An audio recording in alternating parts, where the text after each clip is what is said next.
నమస్కారం. ఒక సంవత్సరం పాలన పూర్తయింది. చూస్తుండగానే గడిచిపోయింది.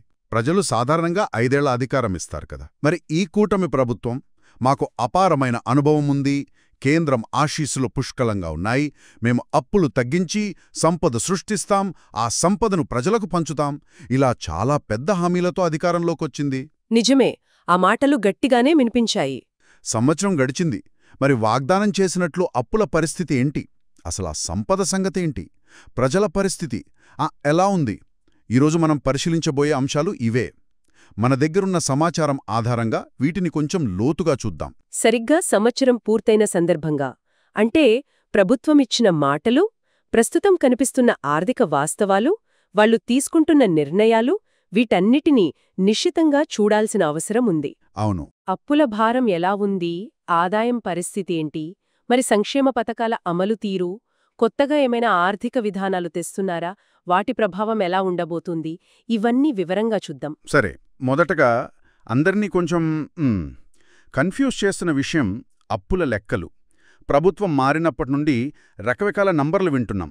14 లక్షల కోట్లు అని కొందరు, లేదు 13 లక్షల కోట్లు, కాదు 12 లక్షల కోట్లు, ఇలా. ప్రజలు వీటిని సరదాగా మట్కా నంబర్లను కూడా అనుకుంటున్నారని మన సమాచారంలో ఉంది. ఇంతకీ అసలు గణాంకాలేం చెబుతున్నాయి? వాస్తవమేంటి? అవును, ఈ అంకెల గందరగోళముంది. వాస్తవాలు చూద్దాం.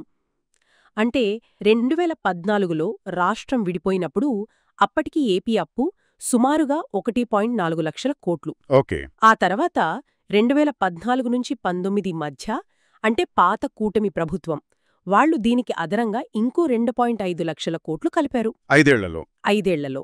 అంటే సంవత్సరానికి సగటును చూస్తే 22.5% అప్పు పెరిగిందనమాట వాళ్ల హయాంలో. ఓకే. ఇక మార్చి 2024 నాటికి, అంటే వైఎస్ఆర్ కాంగ్రెస్ పార్టీ ప్రభుత్వం దిగిపోయే టైంకి, వాళ్ల 5 ఏళ్ల పాలనలో పెరిగిన అప్పు వచ్చి సుమారు 3.32 లక్షల కోట్లు. ఇది మొత్తం కలిపా, లేక వాళ్ల 5 ఏళ్లలో పెరిగిందా? వాళ్ల 5 ఏళ్లలో పెరిగింది. ఇది సంవత్సరానికి సగటున 13.5% పెరుగుదలన్నమాట. ఇందులో ఆ కోవిడ్ కష్టకాలం కూడా ఉంది, అది గుర్తుపెట్టుకోవాలి. ఇప్పుడు ప్రస్తుత కూటమి ప్రభుత్వం అధికారంలోకొచ్చిన మొదటి 11 నెలల్లోనే కేవలం ఆర్బీఐ ద్వారా తీసుకున్న అప్పు గణాంకాలు చూస్తే 90,558 కోట్లుగా ఉంది. 11 నెలల్లోనేనా? అవును, కేవలం ఆర్బీఐ ద్వారా. దీనికి తోడు మార్చ్ 2025లో అడ్వాన్స్గా ఒక 8,000 కోట్లు, ఏప్రిల్ మొదటి వారంలో ఇంకో 5,000 కోట్లు తీసుకున్నారు అదనంగా.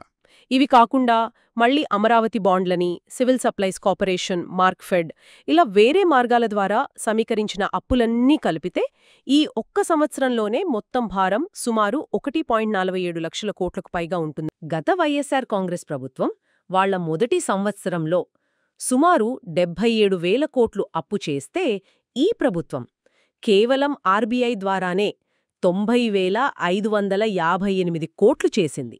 అంటే దాదాపు 17% ఎక్కువన్నమాట. ఓహో, అంటే మొదటి సంవత్సరంలోనే అప్పుల సేకరణలో ఇంత వేగం కనిపిస్తోందన్నమాట. సరే, మరి సంపద సృష్టిస్తామన్నారు గదా, ఆ వాగ్దాన సంగతేంటి? కొత్త ప్రభుత్వంలో రాష్ట్ర ఆదాయం పరిస్థితి ఎలా ఉంది? ఏమైనా పెరిగిందా లేక? ఈ ఆర్థిక సంవత్సరం ఫిబ్రవరి 2025 వరకు లెక్కలు చూస్తే, అంటే కొత్త కూటమి ప్రభుత్వం వచ్చిన తర్వాత రాష్ట్ర స్వంత పన్నుల ఆదాయం సుమారు 80,760 కోట్లు. ఓకే.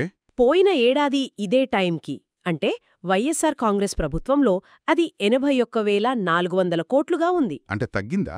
అవును, దాదాపు 0.78%, అంటే సుమారుగా 1% ఆదాయం తగ్గింది. ఇది కేవలం రాష్ట్ర పన్నుల ఆదాయం. సరే.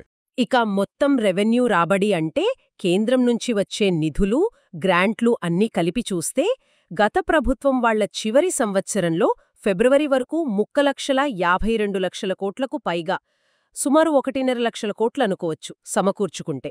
అవును. ప్రస్తుత ప్రభుత్వం ఈ సంవత్సరం ఫిబ్రవరి వరకు 1.41 లక్షల కోట్లకు పైగా మాత్రమే రాబట్టగలిగింది. అంటే ఇది కూడా తగ్గిందా? అవును, ఇది దాదాపు 7.5% తక్కువ. ఇంత అనుభవముంది, కేంద్రం అండదండలు ఉన్నాయి అని చెప్పుకున్న ప్రభుత్వం హయాంలో ఆదాయం ఇలా తగ్గడం కొంచెం ఆలోచించాల్సిన విషయమే. నిజమే, అప్పులేమో పెరుగుతున్నాయి, ఆదాయమేమో తగ్గుతోంది. ఈ లెక్కలు చూస్తుంటే సహజంగానే ఒక ప్రశ్న వస్తోంది. మరి ఇంత భారీగా చేస్తున్న అప్పులు ఎక్కడికి పోతున్నాయి? ఎందుకంటే గత ప్రభుత్వం ఒక క్యాలెండర్ ప్రకారం సంక్షేమ పథకాలిచ్చిందని, ఇప్పుడు ఆ పరిస్థితి లేదని విమర్శలు వినిపిస్తున్నాయి కదా. ఏ పథకాల అమల్లో జాప్యం జరుగుతుందని? పెరిగిన అప్పు ఒకవైపు, తగ్గిన ఆదాయం మరోవైపు. మరి నిధుల వినియోగం ఎలా ఉంది? ఇది ముఖ్యం. అనేక ప్రధాన సంక్షేమ పథకాల లబ్ధిదారులకు టైంకి డబ్బులు అందడం లేదనే ఆరోపణలు చాలా బలంగా వినిపిస్తున్నాయి. ఉదాహరణకు జగనన్న అమ్మఒడి పాత బకాయిలతో సహా అందట్లేదంటున్నారు. విద్యా దీవెన, దీనికి కూడా పాత బకాయిలున్నాయంటున్నారు. వసతి దీవెన, రైతు భరోసా, సున్నా వడ్డీ పంట రుణాలు, ఉచిత పంటల బీమా, ఇన్పుట్ సబ్సిడీ ఇది కూడా అరకొరగానే అందుతోందని మాట. అవునా?